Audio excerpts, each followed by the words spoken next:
I've been really anxious to get things put out in the garden, and it looks like today's the day. It's a little bit overcast, the weather's not too hot, and it's time to get things planted.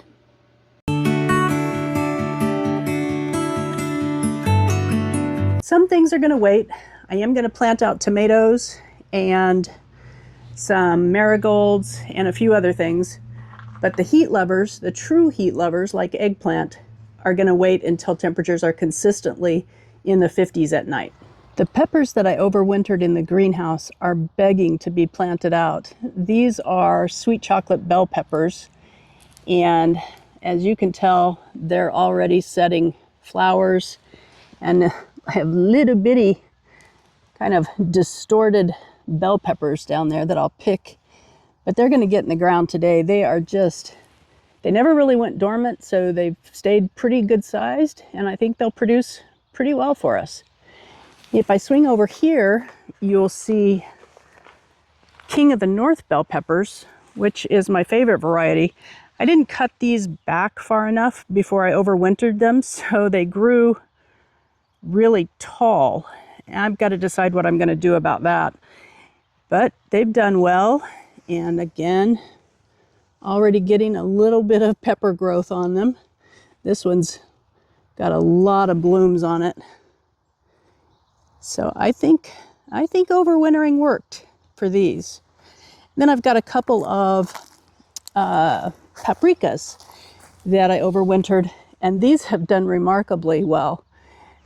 You can see the fruit up here, and then if I come down here, you can see one good-sized paprika getting going. Got it about how I overwinter my peppers. I take them out of the ground and cut them pretty far back. I do a pretty brutal trimming. I remove all the leaves, cut back to the main stem as often as I can, and then I give them a soak with a little bit of hydrogen peroxide in the water just to kill any fungus gnat larvae, anything like that. Then I put them in the greenhouse. Usually they go dormant, so they stop growing, and I water them every few weeks.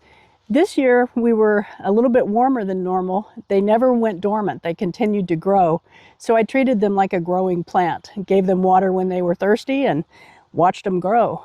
So now I'm going to took it out of the pot, and I'm going to plant this whole root ball in my raised bed and hopefully get some decent bell peppers out of it.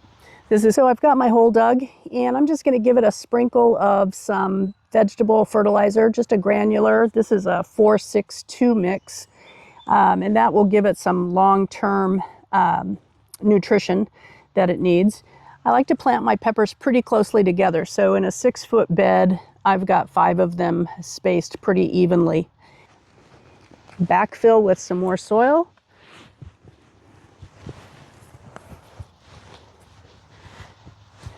I'm going to come through and remove some of the lower leaves, just get them up off the ground so they're not as susceptible to any kind of soil-borne fungus or anything like that.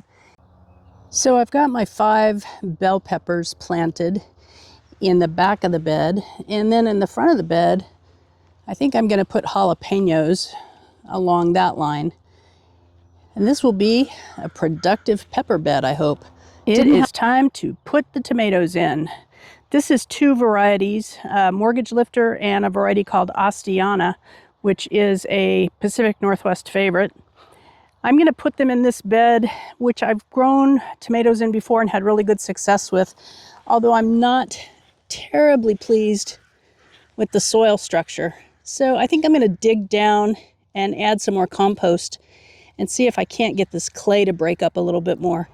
So I've got a pretty deep hole dug for my tomato.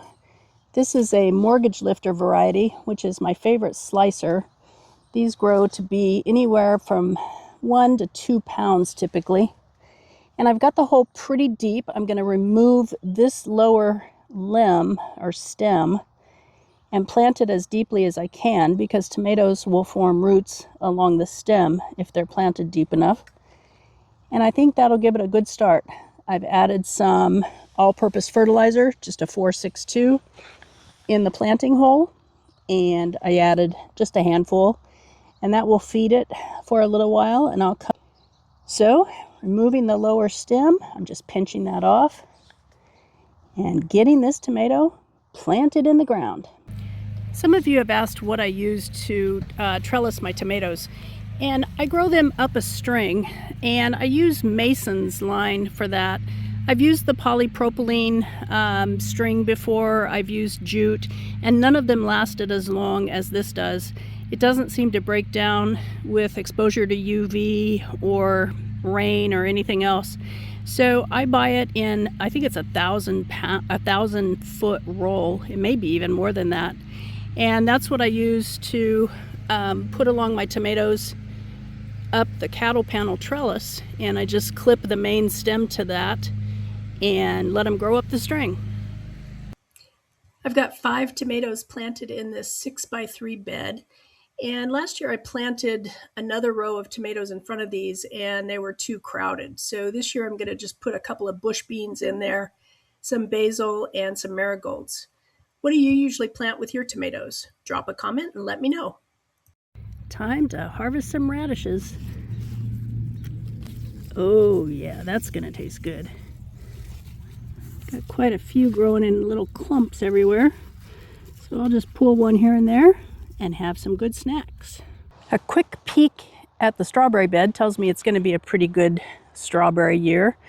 I've got 3 everbearing varieties in this bed, Quinault, Seascape, and Eversweet, and they're all producing flowers and setting some fruit.